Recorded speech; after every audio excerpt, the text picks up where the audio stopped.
The scent of pine and cinnamon usually filled me with a quiet joy as Christmas approached. It used to be a time of warmth, of shared laughter, of the comforting predictability of family traditions. But somewhere along the way, those traditions curdled. For years, the annual Christmas gathering at Aunt Carol's sprawling, impeccably decorated house had morphed into a gauntlet I dreaded.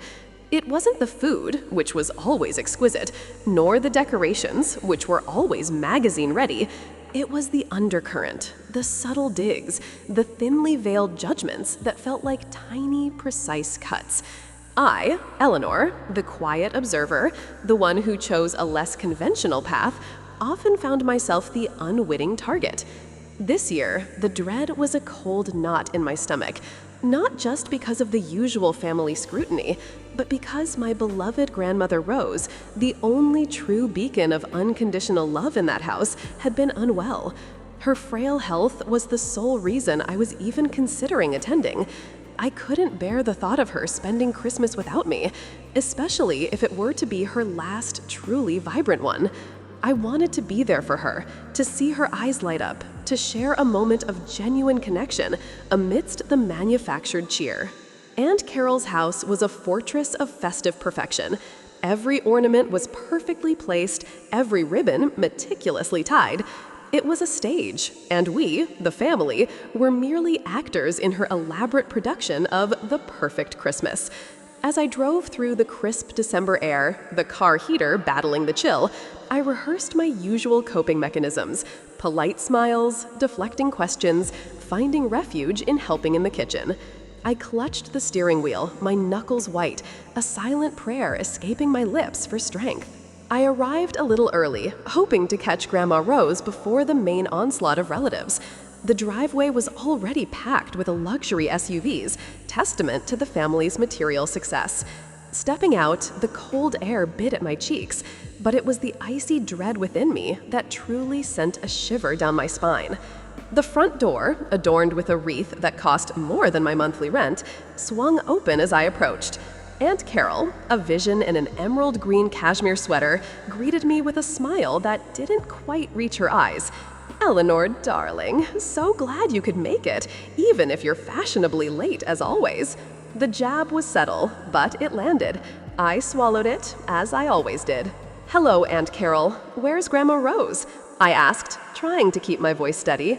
"Oh, she's just resting upstairs. Had a bit of a dizzy spell earlier. But she'll be down for dinner, don't you worry. Why don't you go put your coat away? The guest bedroom is free." The guest bedroom, my usual sanctuary. I nodded, offering a weak smile, and made my way through the bustling hall. The house was already alive with the sounds of pre-dinner chatter, clinking glasses, and the saccharine strains of Christmas carols. As I ascended the grand staircase, I could hear voices drifting from Aunt Carol's study, a room usually off-limits, reserved for important family discussions. It was just next to the guest bedroom. My coat felt heavy, each button a burden. I pushed open the guest room door, the familiar scent of lavender and polished wood enveloping me. As I draped my coat over the antique chaise lounge, a sudden thirst hit me. I'd forgotten to grab a glass of water downstairs. Deciding against venturing back into the fray just yet, I remembered Aunt Carol kept a small, ornate water cooler in her study, mostly for her afternoon teas. It was a silly thing, but for some reason, the thought of facing the crowd again, even for a moment, felt overwhelming. I just needed a minute. I quietly approached the study door, which was slightly ajar. I could hear muffled voices, and for a fleeting moment, I hesitated, but thirst won. I gently pushed the door open a fraction more, just enough to slip in. The room was dark, save for the glow of a small desk lamp, and the voices were clearer now.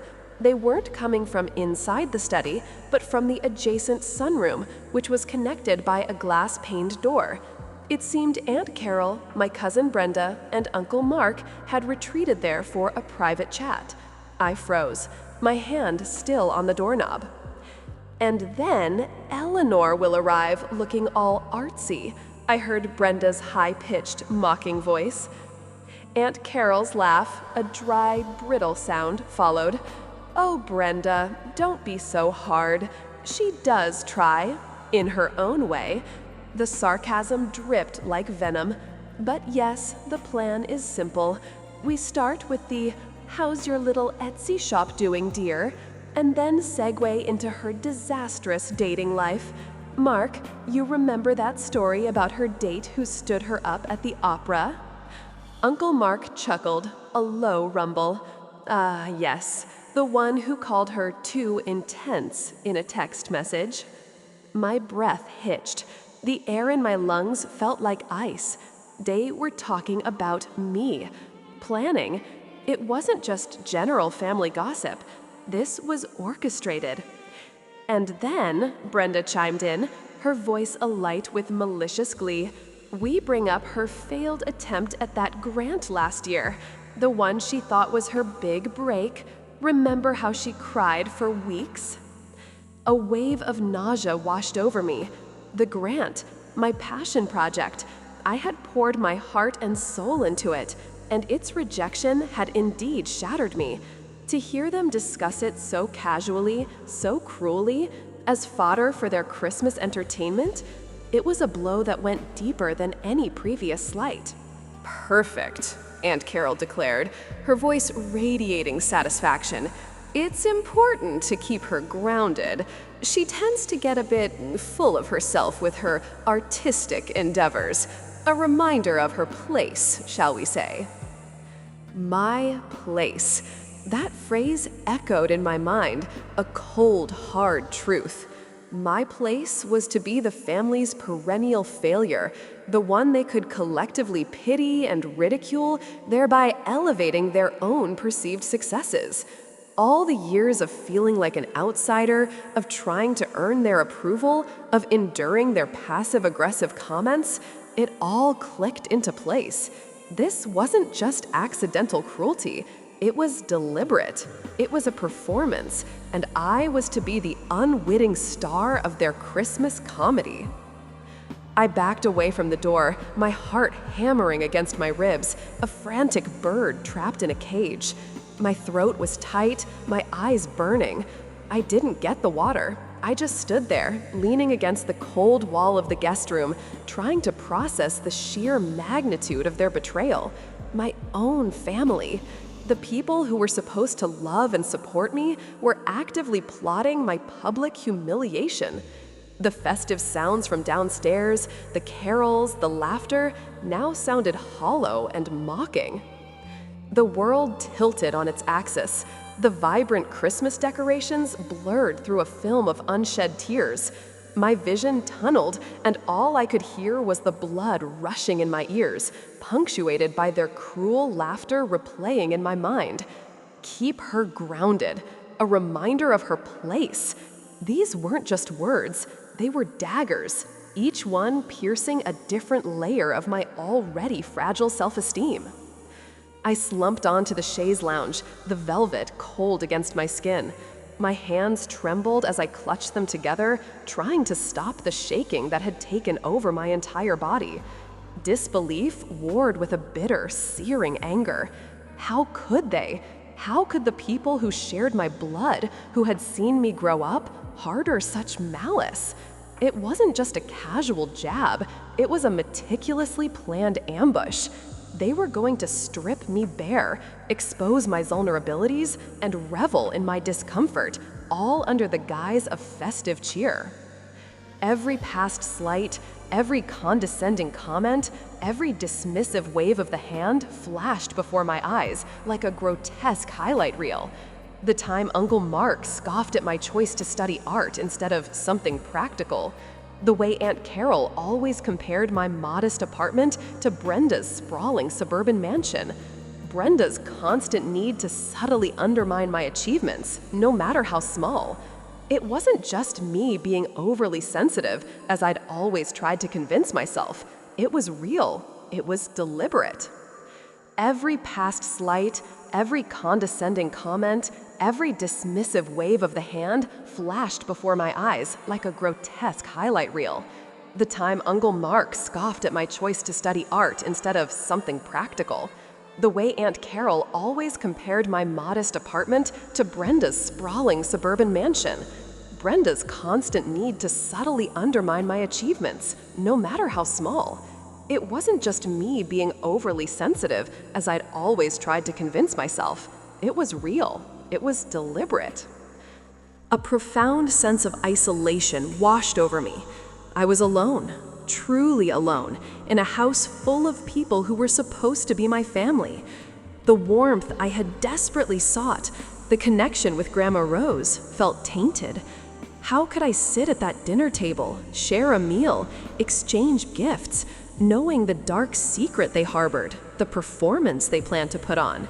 The thought made me sick to my stomach. But then something shifted. The initial shock and hurt began to recede, replaced by a cold, hard resolve. The tears that had threatened to fall dried up, leaving a burning sensation in my eyes. No, absolutely not. I would not be their Christmas clown. I would not sit there and let them dissect my life for their amusement. This wasn't just about my dignity. It was about reclaiming my agency, my self-worth. I had spent too long trying to fit into their mold, trying to earn their approval, only to discover their true intentions. The game was over. A quiet fury began to simmer within me, a heat that spread through my veins, pushing out the cold dread.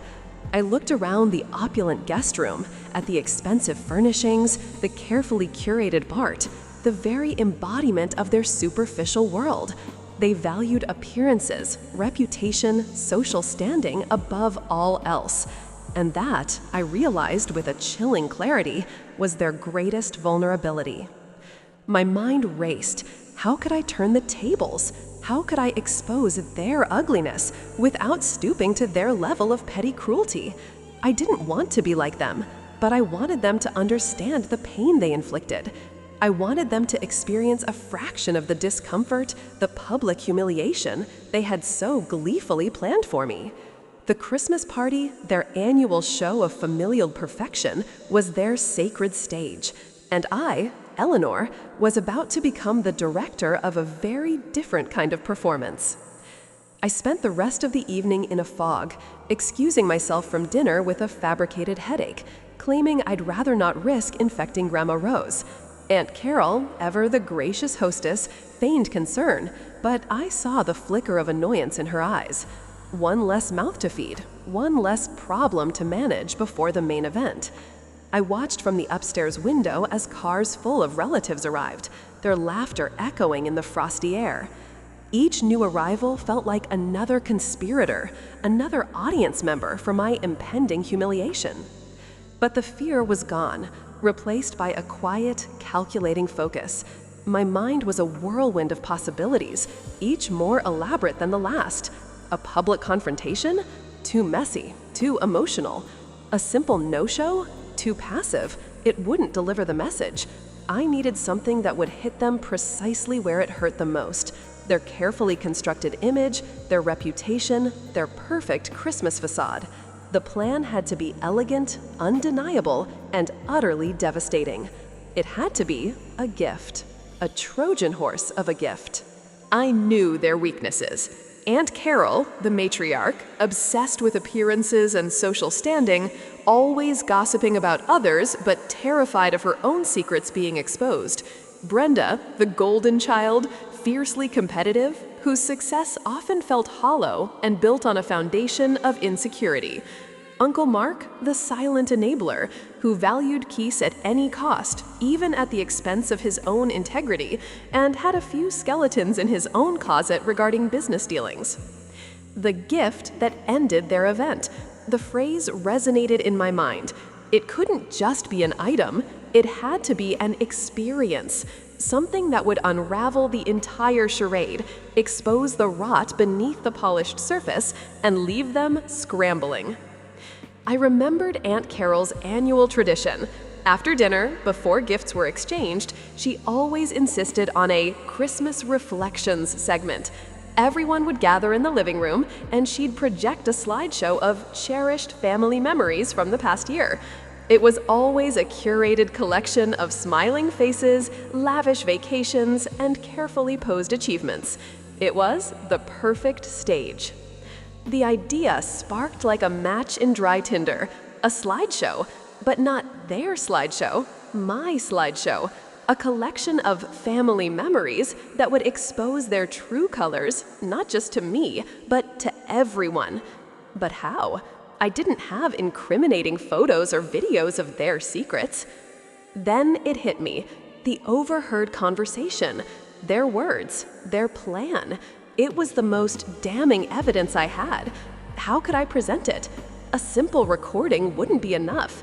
It needed to be impactful, undeniable, and delivered with a touch of their own dramatic flair. I remembered an old, forgotten voice recorder I had from my college days, tucked away in a box in my apartment. It was small, discreet, and still worked. The key would be to capture their planning session in detail. But how? I couldn't just walk in with a recorder. A new thought emerged. The Christmas party was still a few days away. I needed to act. I needed to create a new opportunity for them to expose themselves, one that I could capture. I decided to leave the guest bedroom and head home. I couldn't stay there, breathing the same air as them. As I slipped out, Aunt Carol called out, "Leaving already, dear? Don't forget Christmas Day is the main event." I just waved, a tight smile on my face. "Wouldn't miss it for the world, Aunt Carol." The words tasted like ash. Back in my apartment, the quiet hum of my own space was a balm. I retrieved the old voice recorder, testing its functionality. Perfect. My plan began to solidify. The next day, I called Aunt Carol, feigning concern. "Aunt Carol, I've been thinking about Grandma Rose, and I know how much she loves seeing old family photos. What if, for Christmas, I put together a special memory lane slideshow, just for her, with some of the older, candid photos? I could even add some recent ones, maybe some voice clips of us talking about favorite memories." There was a pause on the other end. Aunt Carol, always eager to delegate tasks that seemed sentimental but required effort, finally warmed to the idea. "Oh, Eleanor, that's actually rather sweet of you. A wonderful idea for your grandmother. Yes, do that. Just make sure it's tastefully done, darling. Nothing too rustic." Her voice held a hint of suspicion, but the appeal of a free, sentimental gift for Grandma Rose that she didn't have to lift a finger for won out. "Of course, Aunt Carol. I'll need some of the older photos from your collection. And perhaps, if you have a moment, I could come over and record some of your fondest memories of Grandma Rose, just little snippets to add a personal touch." This was the crucial part. She hesitated again. "Record? Oh, I don't know, Eleanor. I'm terribly busy." "It would just be a few minutes, Aunt Carol, for Grandma. I could even record Brenda and Uncle Mark too if they're around. It would make it truly special." I knew the mention of Brenda and Mark would appeal to her sense of family unity and her desire for everything to be perfect. Finally, she relented. "All right, fine. Come over tomorrow afternoon, but just a quick session. I have a caterer meeting." Victory! A small, chilling smile touched my lips. I had my entry point. The following afternoon, I arrived at Aunt Carol's, recorder hidden in my purse, a nervous flutter in my stomach. I made sure to arrive just as Brenda and Uncle Mark were also there, helping Aunt Carol with some last-minute preparations. I started with innocuous questions, recording their sweet memories of Grandma Rose. I played the part of the earnest, slightly naive niece, eager to create a touching tribute. As I recorded, I subtly guided the conversation, asking about the spirit of Christmas and family traditions. I knew their hubris would lead them down the path, and it did. "It's all about family," I chirped, holding the recorder. Aunt Carol, basking in the glow of her own self-importance, leaned in. "Indeed, Eleanor, and it's about keeping everyone in their place, ensuring things run smoothly. Some members of the family, bless their hearts, just need a gentle nudge now and then to remember who they are." She glanced pointedly at Brenda, who smirked. Brenda, emboldened, added, "It's for their own good, really. We just want what's best for everyone, even if they don't always see it." Uncle Mark, ever the pragmatist, chimed in, Sometimes a little reality check is necessary, especially for those who dream a bit too big for their britches. I kept my face impassive, my hand steady on the recorder. They were practically spelling out their intentions, their thinly veiled contempt, all while thinking they were being clever and subtle. They thought I was too dim to connect the dots, too wrapped up in my artsy world to understand their sophisticated machinations. They didn't realize they were providing the very ammunition I needed. I collected a few old photos from Aunt Carol, mostly posed, stiff images that reinforced their perfect family narrative. I thanked them profusely, promising a beautiful, heartfelt tribute. As I walked out, the recorder safely tucked away, I felt a chilling sense of empowerment. They had dug their own grave, and I had merely provided the shovel. The next few days were a blur of intense work. I meticulously edited the audio clips, layering their condescending remarks, their thinly veiled insults, and their general air of superiority. I didn't need to add anything. Their own words were damning enough. I interspersed these clips with some of the truly unflattering, candid photos I had secretly taken over the years. Uncle Mark nodding off at the dinner table, Brenda with a truly awful hair day, Aunt Carol caught mid-gossip with a pinched, ungracious expression. I also included some of my own failed art projects, but instead of showing them as failures, I showed the process, the effort, the passion, juxtaposing it with their hollow criticisms.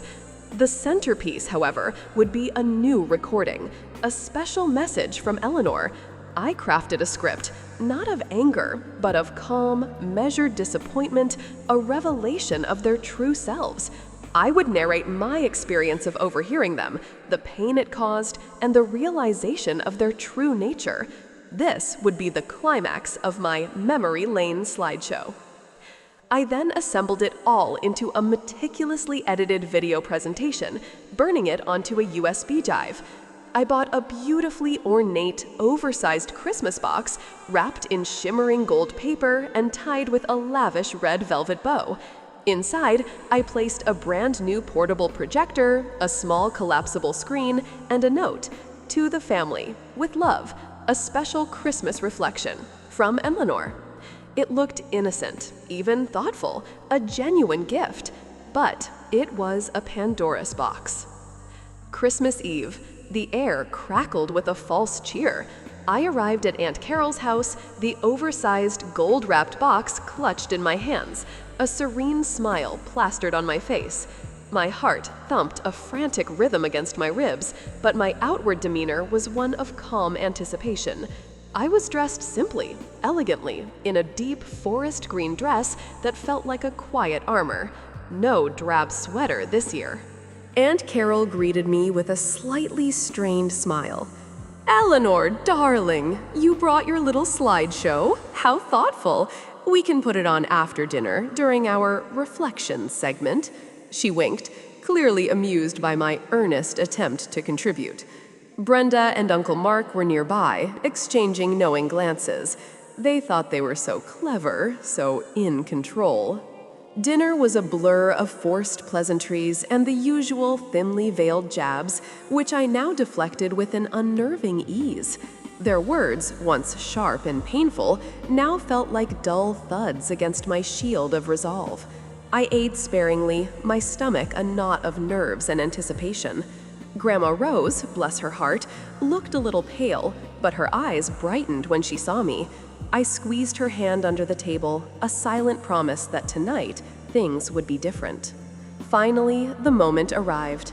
Aunt Carol, glass of champagne in hand, tapped it with a spoon. "All right, everyone, time for our annual Christmas reflections. This year, we have a very special presentation. Our dear Eleanor has put together a memory lane slideshow for Grandma Rose. Eleanor, dear, would you like to set it up?" A hush fell over the room as all eyes turned to me. I stood, my movements deliberate, unhurried. "Thank you, Aunt Carol. I'd be delighted." I walked over to the beautifully wrapped box, which I had placed strategically near the main electrical outlet and a blank wall. I carefully unwrapped it, revealing the projector and screen. A few murmurs rippled through the room. "Oh, a projector! How modern!" someone whispered. I set up the screen, plugged in the projector, and inserted the USB drive. My hands were steady. My voice, when I spoke, was clear and calm. "This isn't just for Grandma Rose," I announced, looking directly at Aunt Carol, Brenda, and Uncle Mark, a small, knowing smile playing on my lips. "This is for all of us, a true reflection of our family, of the memories we share, and the bonds that truly define us." I pressed play. The screen flickered to life. The opening was innocuous enough, a montage of old black and white photos of Grandma Rose as a young woman, set to a soft, nostalgic melody. There were oohs and ahs, and Grandma Rose even shed a tear. I watched Aunt Carol, Brenda, and Uncle Mark.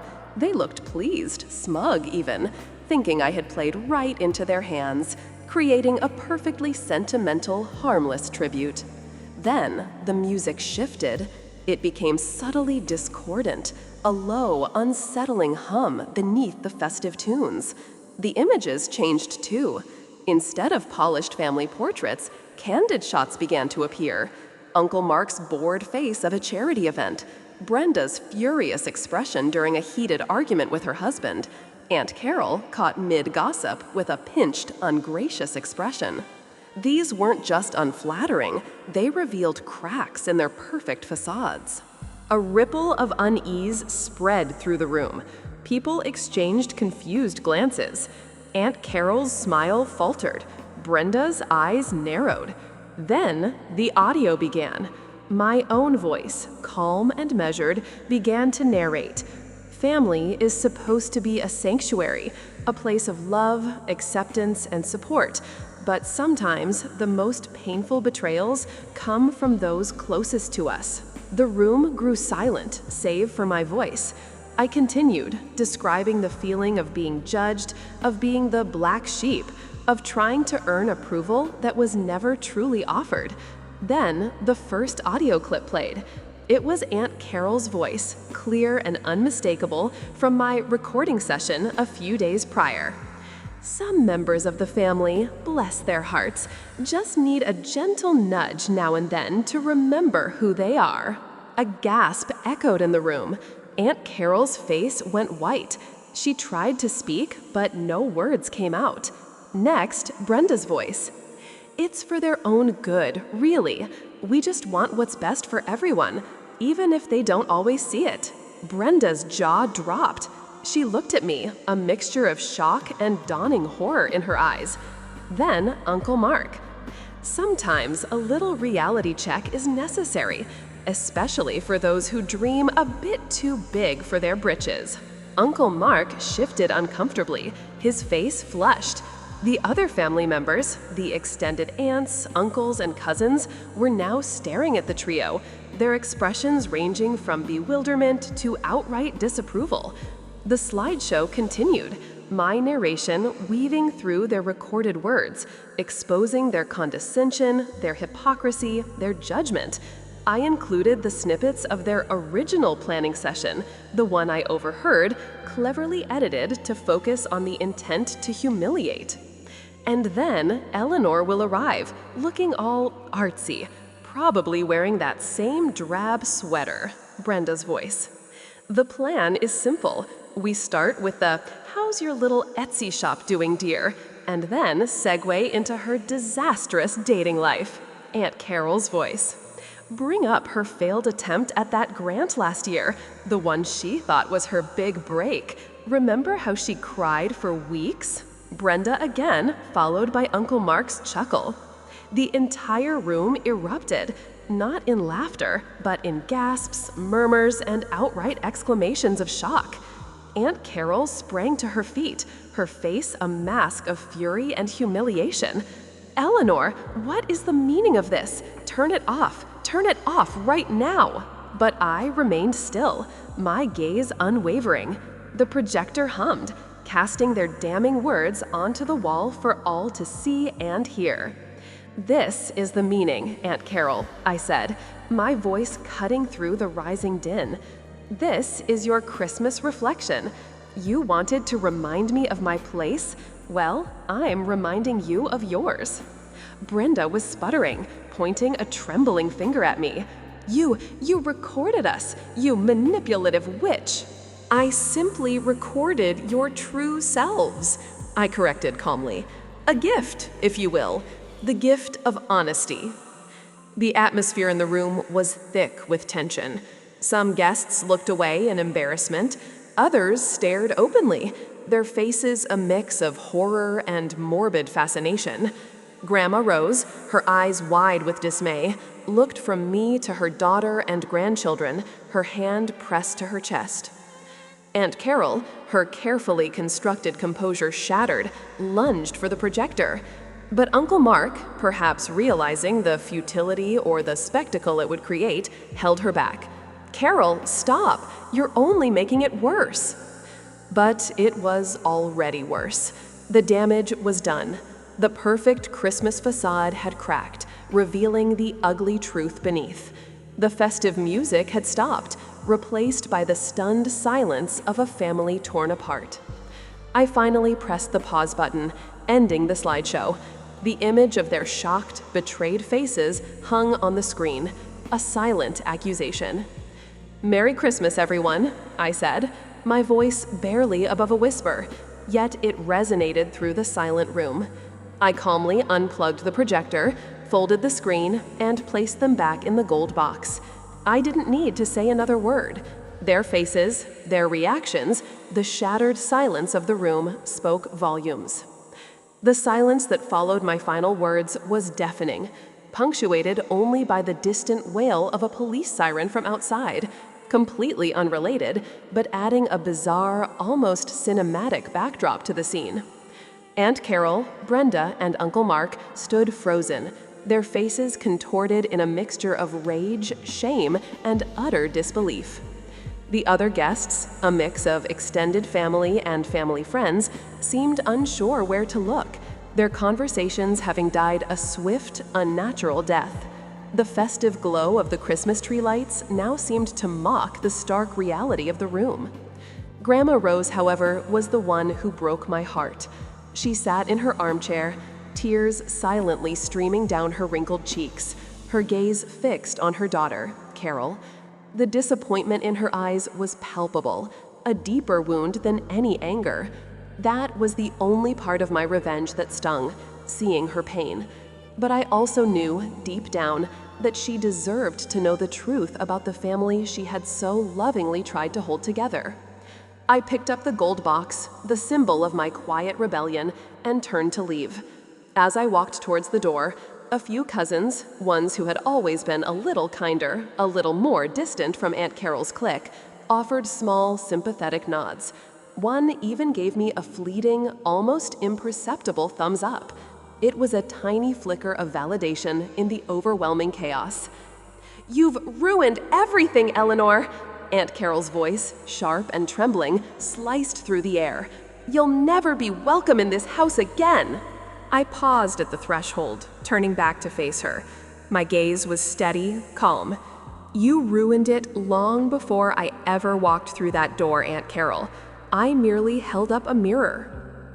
And with that, I walked out. The cold night air was a welcome shock against my heated skin. I didn't look back. I got into my car, started the engine, and drove away, leaving behind the shattered remnants of their perfect Christmas. The days and weeks that followed were a whirlwind of calls, texts, and hushed gossip. My phone buzzed constantly, a mix of angry condemnations from Aunt Carol, Brenda, and Uncle Mark, which I promptly blocked, and curious, sometimes supportive, messages from other family members.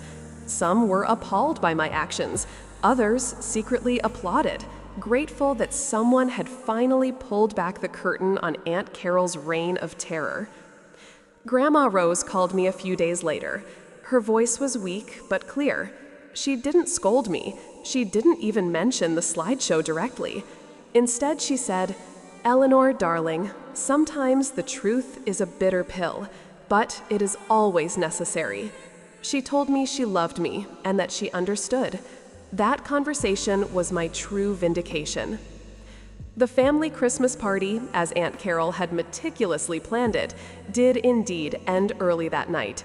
Guests dispersed quickly, the air thick with awkwardness and unspoken accusations. The carefully constructed image of the perfect, harmonious family was irrevocably shattered. Aunt Carol's reputation, once unassailable within her social circle, took a significant hit. The whispers followed her for months. Brenda and Uncle Mark also faced their own share of uncomfortable questions and strained relationships. For me, the immediate aftermath was a strange mix of relief and exhaustion. I had done what I needed to do. I had protected myself, and in doing so, I had exposed a deep-seated toxicity that had festered in my family for years. The emotional weight I had carried for so long, the constant need to prove myself, to earn their love, finally lifted. It was liberating. My relationship with my immediate family, Aunt Carol, Brenda, and Uncle Mark, was irrevocably severed. There were no apologies, no attempts at reconciliation from their end, just a stony silence, a mutual understanding that the bridge had been burned. And surprisingly, I found peace in that. The absence of their negativity, their judgment, created space for genuine connections. I spent more time with Grandma Rose, cherishing our quiet moments, free from the performative charade of the larger family. I reconnected with the cousins who had shown me kindness, building new, healthier relationships. I poured myself into my art, no longer seeking external validation, but creating for the sheer joy of it. My little Etsy shop began to thrive, a testament to my passion, not their approval. The Christmas after, I spent it quietly, with Grandma Rose and a few close friends. There was no grand, opulent party, no forced smiles or hidden agendas, just genuine warmth, laughter, and the simple joy of being with people who truly cared. The scent of pine and cinnamon filled the air, and for the first time in a very long time, it felt like Christmas again. I learned that sometimes the greatest gift you can give yourself is the truth, even if it shatters illusions. And sometimes the most profound revenge isn't about causing pain, but about reclaiming your own power, exposing the darkness, and stepping into the light, finally free.